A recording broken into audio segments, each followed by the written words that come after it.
All right, good afternoon, everyone, and welcome to the Designing for Access LUDIA in Action with the Desired Results Developmental Profile, the DRDP, and Universal Design for Learning UDL webinar series. We are so excited that you're here with us today. This is our third session, and we're going to explore innovative tools and strategies that support learning and participation for all students.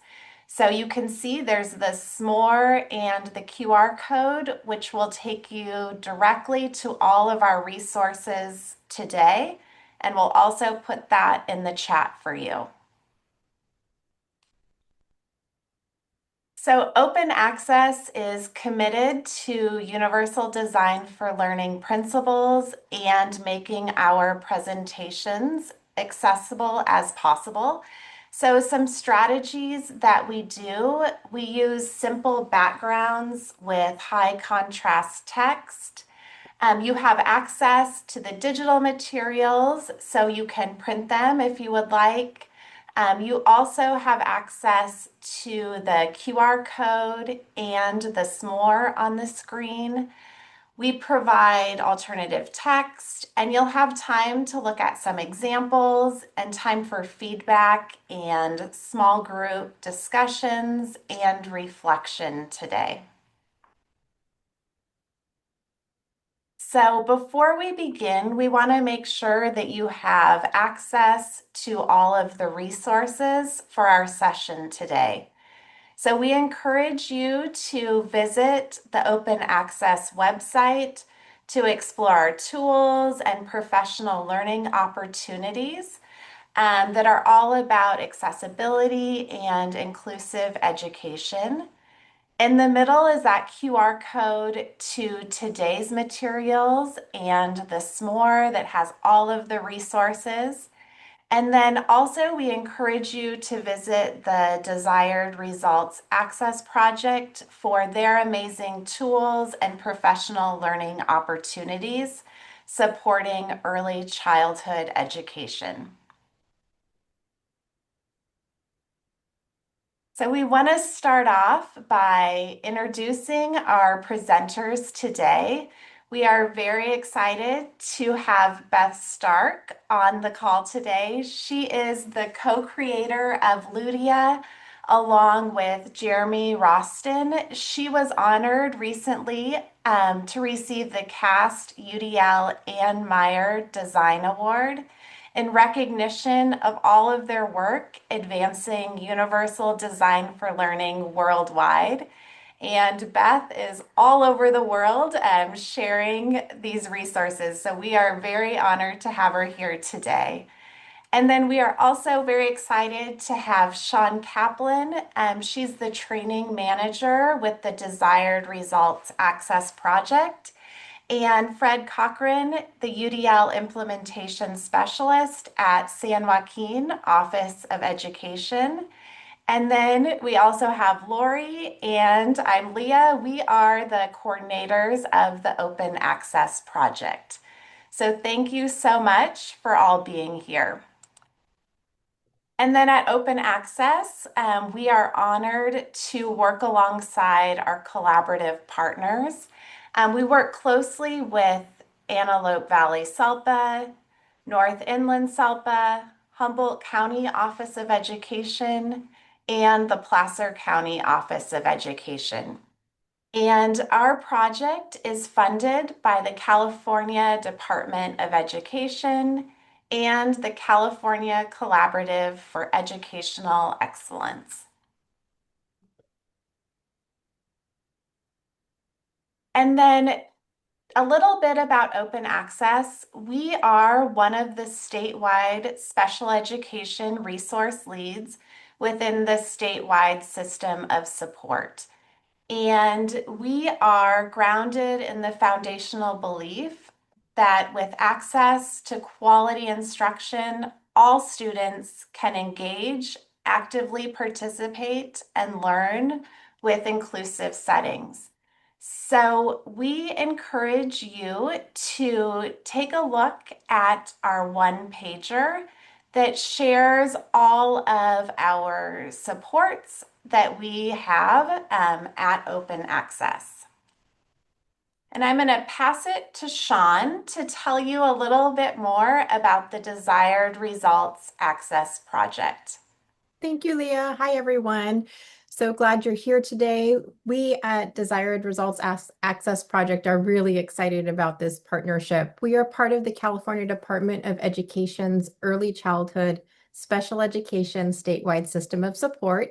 Essentially, what that means is we are the entity that supports DRDP assessors in special education. So if you are completing a DRDP for any child who has an IFSP or an IEP, we are your one-stop shop, so to speak, for resources, support, and other referrals and things of that nature. So please do engage with us with our website, sign up for our communications. Feel free to reach out if you have any questions. We really found this partnership to be spot on for the support that we provide for the state of California because it does help support assessors in making the whole assessment and rating process a little more supportive and friendly, and it is taking into account the tight connection with UDL. So any assessor working with the DRDP in special education, this is a beautiful collaboration. We're happy to be here. So here is our overview for our session path today.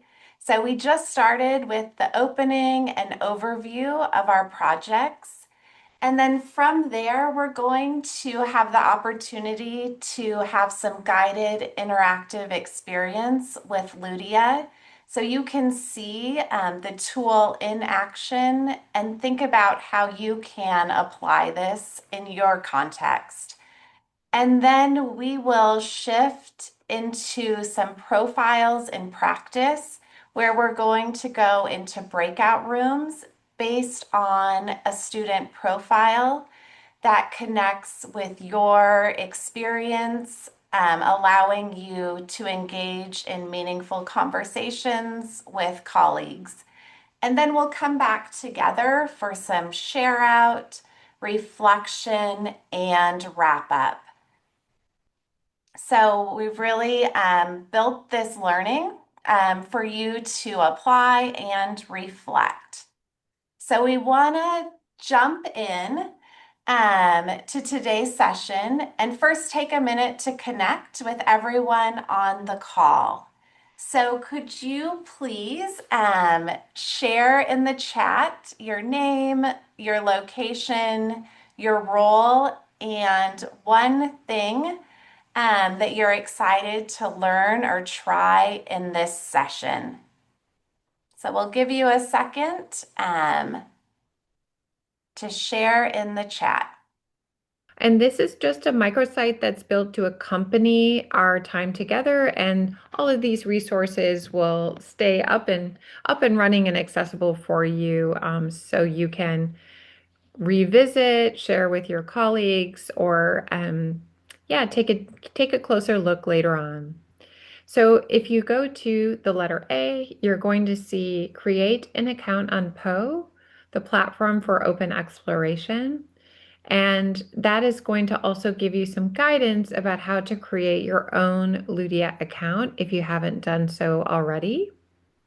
If you're not able to quickly and efficiently locate LUDIA, please don't worry. You can just go into the Explore window on the platform for open exploration after you've created your own account and type in the word LUDIA. And that will take you to the chatbot that we have designed to be your UDL thought partner, supporting you in thinking about the different challenges and the different strengths that you can leverage within your classrooms.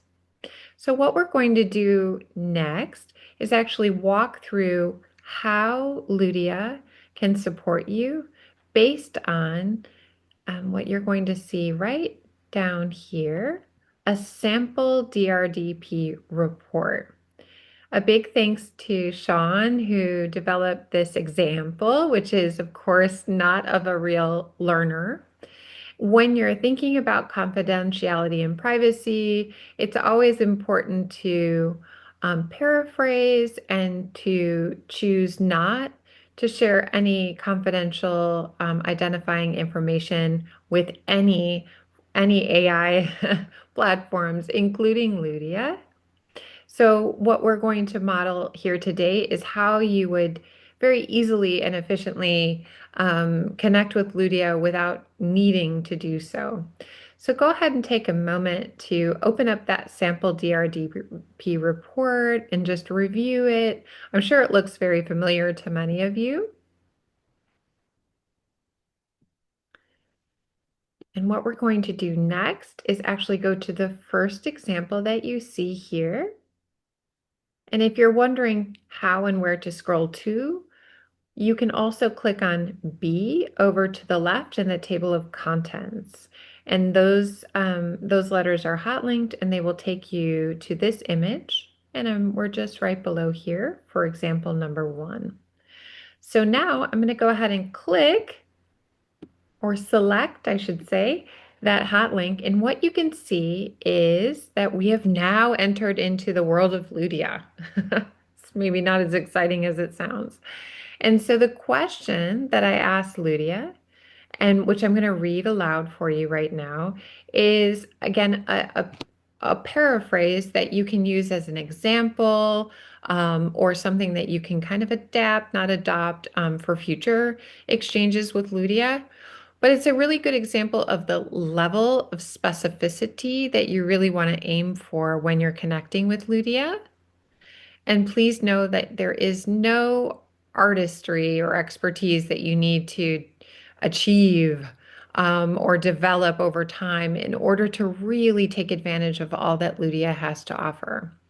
When we engineered LUDIA, we did so with a very tightly developed mega prompt on the back end, which is actually designed to create kind of a high ceiling, low floor experience.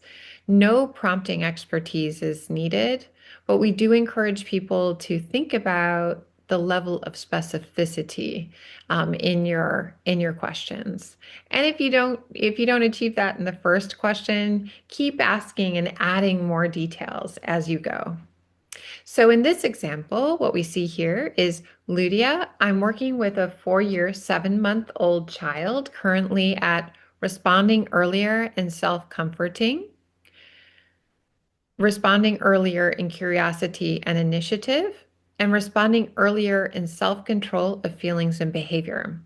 What types of learning activities would support moving this child from responding to internal external stimulation in basic ways to engaging in self-soothing behaviors, responding to people, things, or sounds to noticing new or unexpected characteristics, calming when comforted by an adult to seeking familiar adults when distressed and responding to physical comfort.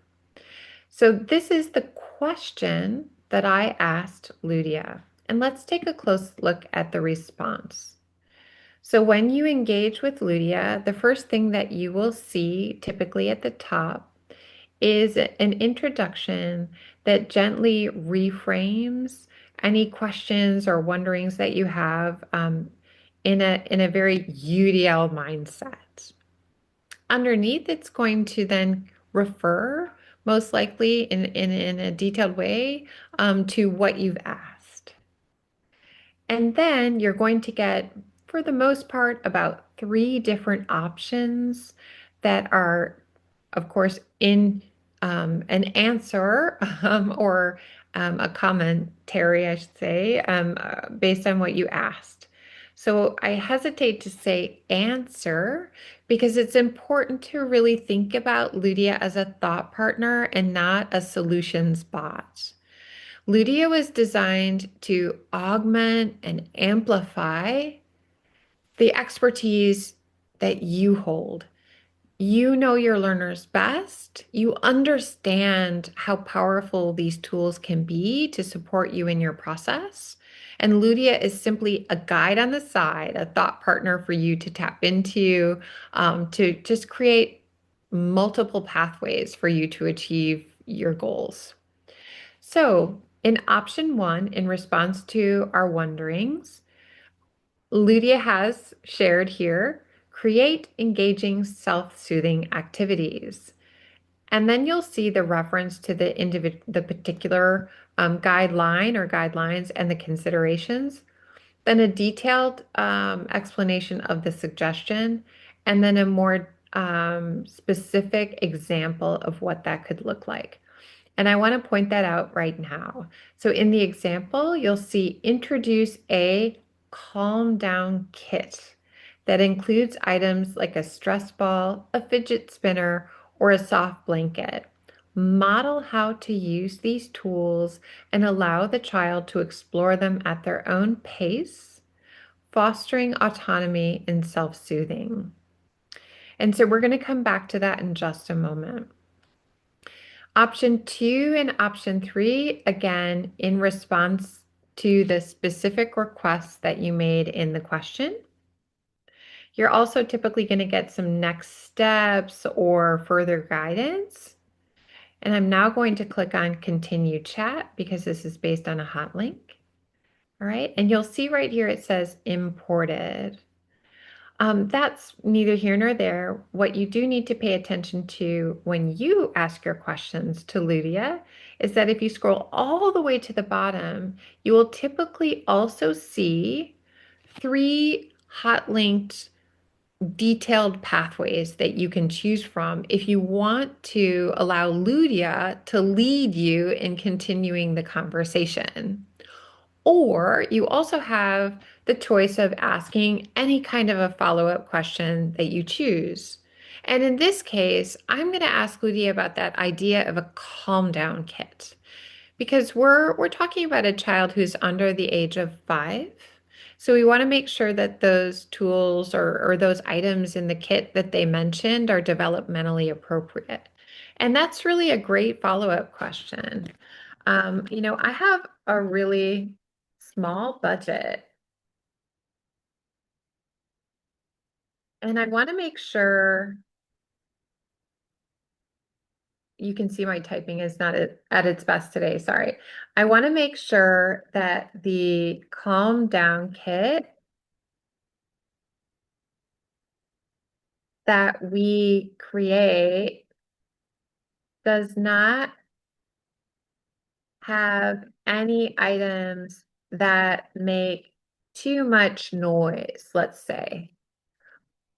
Can you create a list of 5 more items that are appropriate for this child? Calm down, kids.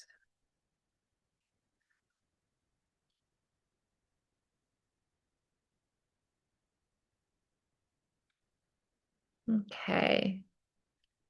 So, of course, stress balls come in all shapes and sizes, but we see here a sensory bottle, right? Filled with water, glitter, and small objects. Of course, we've all made those with dish soap containers. I know I have. Soft cloths or blankets, and some other different ideas. All right. So the more specificity that you add to the exchange, the more that Lydia is going to match that for you. And then, as I referred to before, you're going to see those 3 to 4 hot link choices that you can keep going with. And one of them is, for example, can you provide examples of picture books with calming images? So again, depending on whether or not you want to also have Ludia create something for you or give you more details and examples, it's really up to you. You have full agency in the exchange. But what you will see is that Ludia will always draw upon the huge spider web I shouldn't say spider web, the huge ecosystem of evidence-based approaches that are linked to each individual guideline in consideration of the UDL guidelines themselves. So, what you're not going to see are things that feel a little far-fetched or that they're not really tuned into your context or perhaps are not aligned with what we understand about what it takes to create inclusive learning spaces and environments. And so the feedback that we receive most often is twofold. The first is we know that we can rely on the feedback or the exchanges with LUDIA. And that's why we choose to problem solve or consult with LUDIA. And then for ChatGPT and Claude, there are a lot of other different things that we rely on when it comes to those larger language models. So we are not in competition. We don't make any money from LUDIA. This is not about pennies per click. What we want to do is make sure that there is an alternative for educators around the world to receive the right kind of guidance that will support them in their professional goals to grow inclusive approaches in their classrooms. So, I hope that that example and explanation really gives you a view of the how and a little bit of the why of LUDIA. And I want to take just a half a second for everyone to kind of orient themselves. Some of you might be still trying to create a LUDIA account. I hope that everyone is on board. And so, what we can do right now, as we're kind of grounding ourselves, is feel free to share a phrase or an emoji in the chat as we transition into breakout rooms.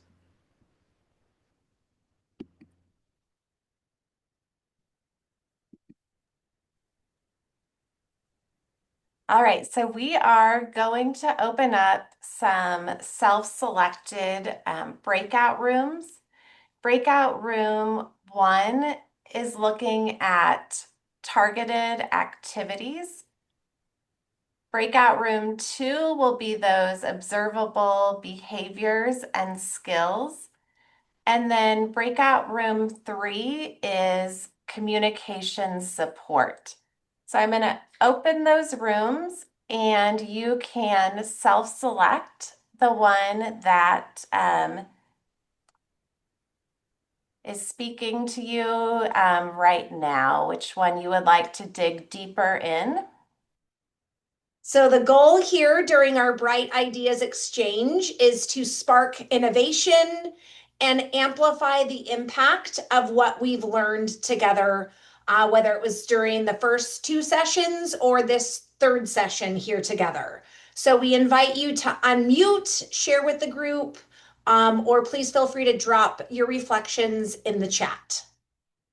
That just my perception was, and I talked about it within my group, is that this information I'm going to share with preschool teachers to support them in kids that are more complex, that they might feel like they have run out of ideas, and see if the thought partner can support them in kickstarting their thinking process again. That's great, because sometimes we tend to have the top 3 tricks in our bag that maybe they're not working, and so to give us some fresh ideas. Excellent. We'll head into our intentional close.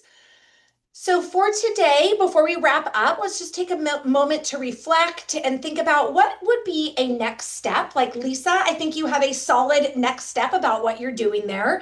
After attending this webinar, think about what would you do to apply your learning? What would be a next step for you? How might you share or implement this in your classroom, with your team, or with your school? So would love to hear from you. Either unmute, share in the chat, and let's really celebrate this action and forward momentum around supporting our earliest learners. I can see in the chat, I found the need for deeper refinement of prompts based on students' needs, strengths, weaknesses, weaker points, and levels through indicators of UDL. So again, that continued refinement as we learn to use LUDIA as a tool and a resource.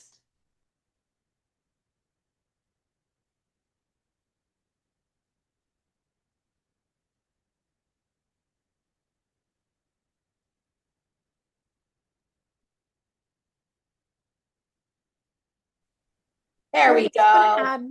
Lori, can I just add I'm going to add one more thing that I thought about in the little breakout rooms there with Lisa and Kimberly as they were sharing sort of their experiences to date and their next steps and so on. And that is, I just recently read an article around what happens when we rely on something more mainstream like ChatGPT and how it really shuts down our thought processes and we're not able to be as creative or think outside the box. And I think one of the really powerful things with LUDIA is that it is more conversational and it is your expertise helping to guide that relationship with LUDIA. So you are still bringing your expertise, your experience, and gaining more knowledge along the way. So as you start to test things out, it was mentioned, and I was thinking, and the beautiful thing is you can go back and let LUDIA know how it went, and then continue that dialogue and thinking together. So there's a lot of power and opportunity here that can help to continue your own growth as well as get some additional perspective and support in the work that you do. Thank you, Sean. Great input. Thank you, Sean. LUDIA was designed for educators by educators. And we're so excited to hear that kind of feedback. Thank you. All right, we'll head into our survey and just a quick reminder of where you can access the first two recordings. So I'm going to drop in the chat the survey link. Please take a moment to complete that for our session today. We really do appreciate your feedback for our team.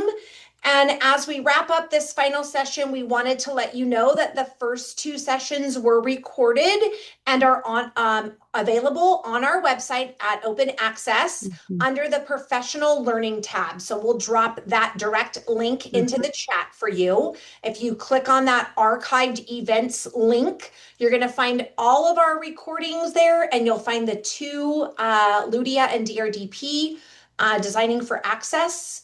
This recording will be uploaded within the next couple days. So we'll get that in the chat for you. Great. Thank you very much. Yes, thank you so much for attending. We really do appreciate your time and kind of playing around and learning with us as we really continue to learn ourselves as we work with LUDIA. So stay connected with us, the Desired Results Access Project and their social media, as well as Open Access. And we just want to thank you again for this opportunity. A huge thank you to Beth and Sean and Fred and Leah for being on the call with us today. The knowledge and expertise and just truly the dedication to our young learners. And thank you to all of you for taking your time out of the day to be with us. And please share this information far and wide. Thank you, everyone. Thank you.